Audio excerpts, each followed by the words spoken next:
पहला है educational technology and instructional technology. ये दोनों वर्ड एक दूसरे के सिनोनिमस नहीं हैं। जहाँ एजुकेशनल टेक्नोलॉजी एक ब्रॉडर कंसेप्ट है, इंस्ट्रक्शनल टेक्नोलॉजी जो है उसका एक पार्ट है। इंस्ट्रक्शनल टेक्नोलॉजी का जो ऑब्जेक्टिव होता है वो लर्नर को इस तरीके से अप्रोप्रिएट एक्सपीरियंसेस या स्टिमुलस देना जिनसे कि हम जो रिस्पॉन्सेस चाहते हैं वो हों, जिससे लर्निंग को ज़्यादा इफ़ेक्टिव बनाया जा सके। या दूसरे शब्दों में हम ये कह सकते हैं कि इंस्ट्रक्शनल टेक्नोलॉजी का काम ऐसे मेथड्स या ऐसे साधन जो हैं प्रोवाइड कराना या निर्धारण करना है जिनसे एक अच्छी लर्निंग सिचुएशन पैदा हो। और इसके कंपैरिजन में जो हमारी एजुकेशनल टेक्नोलॉजी है इसका काम इससे बहुत ज़्यादा ब्रॉडर है और इसमें सारी चीज़ें आ जाती हैं, चाहे वो ह्यूमन रिसोर्स हो, चाहे वो कोई मटेरियल रिसोर्सेज हो, उन सब का इस तरीके से प्लानिंग करना, उन सब को इस तरीके से कंट्रोल करना कि एजुकेशन से रिलेटेड सारी प्रॉब्लम्स का सॉल्यूशन हो और सारी टीचिंग लर्निंग जो प्रोसेस है उसको ज़्यादा से ज़्यादा फ्रूटफुल बनाया जा सके। उसके बाद आता है हमारा educational technology and teaching technology. Instructional technology teaching technology से कुछ बढ़कर है, क्योंकि टीचिंग के अंदर तो जैसे क्लासरूम में जो टीचर टीच कर रहा है उससे रिलेटेड चीज़ आएगी, और इंस्ट्रक्शन तो क्लासरूम के बाहर भी हो सकती है। तो इंस्ट्रक्शनल टेक्नोलॉजी टीचिंग टेक्नोलॉजी से बढ़कर है, और एजुकेशनल टेक्नोलॉजी तो हमें पता ही है कि ये बहुत ज़्यादा ब्रॉडर कंसेप्ट। अब देखते हैं हम एजुकेशनल टेक्नोलॉजी के ऑब्जेक्टिव्स। हमें पता है कि एजुकेशनल टेक्नोलॉजी एक बहुत ब्रॉडर कंसेप्ट है। E learning, asynchronous learning, teaching technology, instructional technology, जितने भी डिवाइसेस आते हैं, जो भी साइंटिफिक एडवांसमेंट थ्योरेटिकली या प्रैक्टिकली एजुकेशन में जो हम यूज़ करते हैं, जो भी सब कुछ है टेक्नोलॉजी का एजुकेशन से रिलेटेड, सब कुछ एजुकेशनल टेक्नोलॉजी में आता है। तो ऑब्वियस सी बात है कि इसके ऑब्जेक्टिव्स भी बड़े ही होंगे। तो क्लासरूम में स्पेसिफिकली हम देखते हैं इसके ऑब्जेक्टिव्स। स्टूडेंट्स को उनकी कैपेबिलिटीज़, उनकी क्या उनकी विशेषताएं हैं, इन विशेषताओं का पता लगाना एजुकेशनल टेक्नोलॉजी का एक ऑब्जेक्टिव है। और क्लासरूम में जो हमें पढ़ाना है उन उद्देश्यों का निर्धारण कर उनको व्यवहार परक शब्दावली में प्रस्तुत करना भी इसका एक ऑब्जेक्टिव है। इंस्ट्रक्शनल मटेरियल को एनालाइज करना, उसको सिस्टमेटिक क्रमबद्ध रूप में प्रस्तुत करना, एक ये भी उसका ऑब्जेक्टिव है। कौन कौन से हमारे पास अवेलेबल टीचिंग लर्निंग मटेरियल है, इसके अलावा एजुकेशन सिस्टम के अंदर जितने भी तत्व हैं या कह सकते हैं जो भी कंसेप्ट्स हैं, जैसे टीचर, स्टूडेंट, लर्निंग मटेरियल या जो भी मेथड्स हैं, उन सब का क्या कैसा नेचर है, इसका पता लगाना भी एजुकेशनल टेक्नोलॉजी का एक ऑब्जेक्टिव है। कौन कौन सी हमारे पास स्ट्रेटजीज़ हैं या कौन कौन से हमारे स्टूडेंट्स की जो एकेडमिक अचीवमेंट्स हैं या बिहेवियर में जो चेंजेस के लिए जो क्लासरूम के परिणाम हैं उनका इवैल्यूएशन करना, एक ये ऑब्जेक्टिव है। और फीडबैक देना, एक ये भी ऑब्जेक्टिव है। इसके बाद हम करेंगे types and approaches of educational technology. ये 3 है।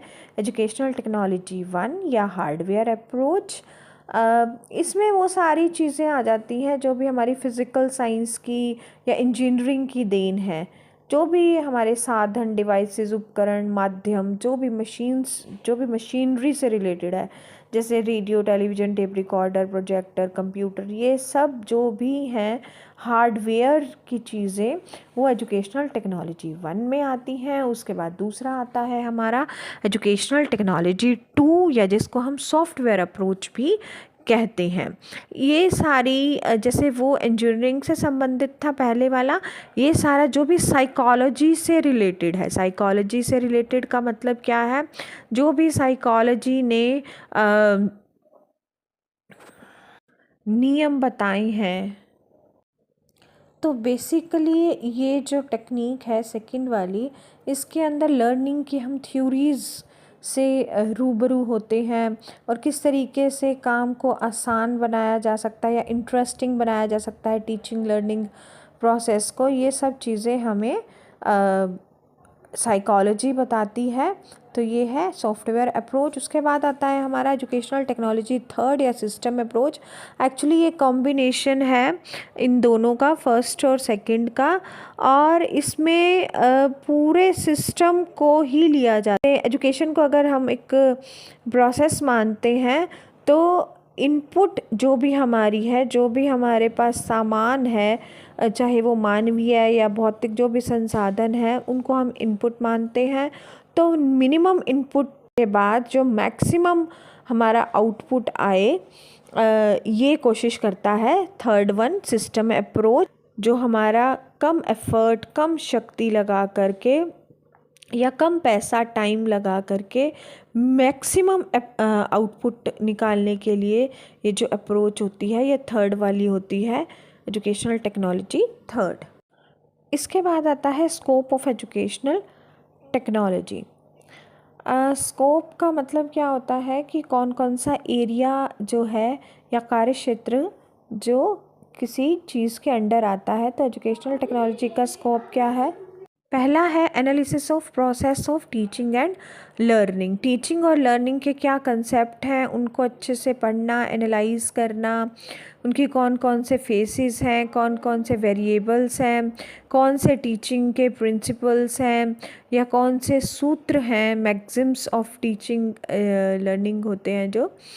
इसके अलावा लर्निंग और टीचिंग के कौन से प्रिंसिपल्स को सर्वोत्तम मतलब परिणामों की दृष्टि से। दूसरा है spelling out the educational goals और ऑब्जेक्टिव्स। किसी भी खास कम्युनिटी की क्या आकांक्षाएं हैं या क्या एजुकेशनल नीड्स हैं, इनका पता लगाना और इनको कैसे पूरा करना है, उनके क्या सोर्सेज हैं, क्या साधन हैं, इन सब चीज़ों का पता लगाना, और जो एजुकेशनल ऑब्जेक्टिव्स हैं उनको किस तरीके से निर्धारण करना है, ये भी एजुकेशनल टेक्नोलॉजी का काम है। उसके बाद आता है थर्ड वन, पाठ्यक्रम निर्माण या डेवलपमेंट ऑफ करिकुलम। कोई भी हमारा ऑब्जेक्टिव है उसको अच्छे से अचीव करने के लिए, एजुकेशनल ऑब्जेक्टिव को अचीव करने के लिए करिकुलम एक बहुत ही महत्वपूर्ण साधन है। तो इसमें कौन कौन से हमने एजुकेशनल एक्सपीरियंसेस देने हैं, कौन से हमने सिलेबस का चयन करना है, कौन से जो चुना हुआ जो सिलेबस है उसको अच्छे से इंस्ट्रक्शन दे के कौन सी हमने मेथड्स यूज़ करने हैं, कौन सी इवैल्यूएशन टेक्निक्स हमने यूज़ करनी है, ये सब आता है। उसके बाद फोर्थ वन है शिक्षण अधिगम सामग्री का उत्पादन और विकास या production and development of teaching learning material.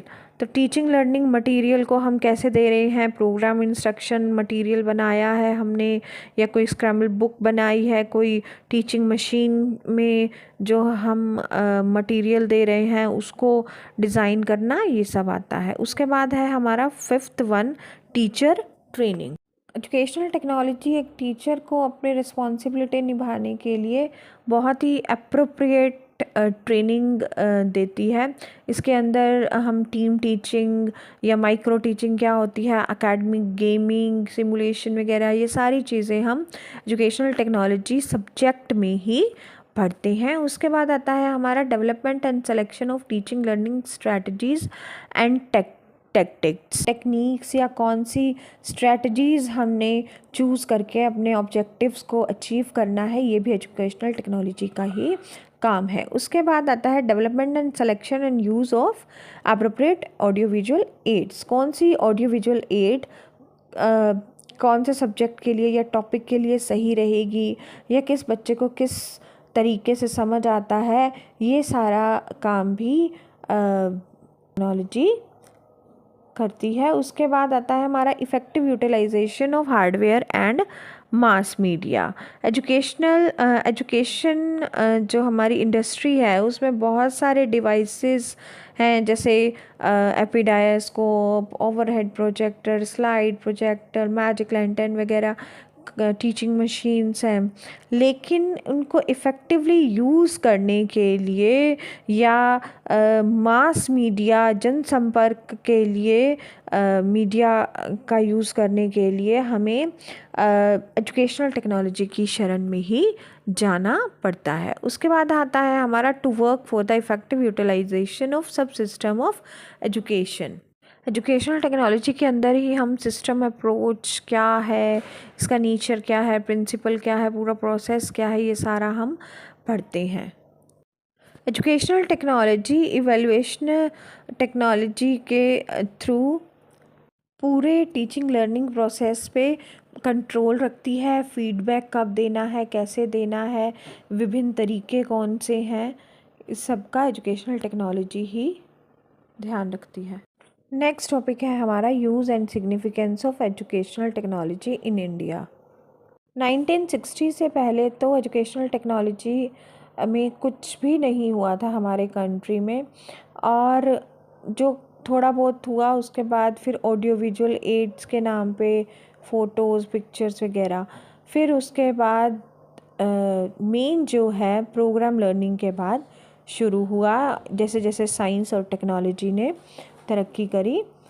इसके बाद हमारे कंट्री में रेडियो जो है, रेडियो पर बहुत सारे फॉर्मल और इनफॉर्मल एजुकेशन के जो प्रोग्राम चलाए जाते हैं,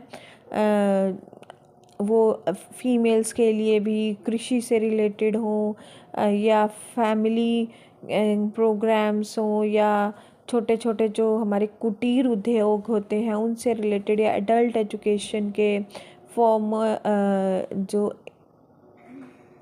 ज्ञानवाणी के नाम से चैनल के पे बहुत अच्छे प्रोग्राम चलाए जाते हैं। इसके अलावा टेलीविज़न पर भी बहुत सारे ऐसे चैनल्स हैं जो कि पर्टिकुलरली हमने कोविड के टाइम पे देखे। टेलीविज़न पे भी बहुत सारे प्रोग्राम्स आते हैं, एजुकेशनल प्रोग्राम्स, और बहुत सारे एजुकेशनल चैनल्स हैं। और इग्नू का जो है चैनल इसमें मेंशनेबल है। इसके अलावा और बहुत सारे नेशनल और लोकल प्रोग्राम्स भी आते हैं, एजुकेशनल प्रोग्राम। एनसीईआरटी भी एजुकेशनल टेक्नोलॉजी के क्षेत्र में बहुत काम करता है। यूट्यूब चैनल भी है इनका अपना। उसके अलावा डिस्टेंस एजुकेशन में जितनी ओपन यूनिवर्सिटीज़ या जितने भी और डिस्टेंस के इंस्टीट्यूट हैं, वो असाइनमेंट के थ्रू या ई लर्निंग मटेरियल एक्सचेंज के थ्रू टीचिंग लर्निंग करते हैं। लेकिन इंडिया में एजुकेशनल टेक्नोलॉजी के नाम पे हम इतना डेवलपमेंट नहीं कह सकते जितना कि वेस्टर्न कंट्रीज़ में है।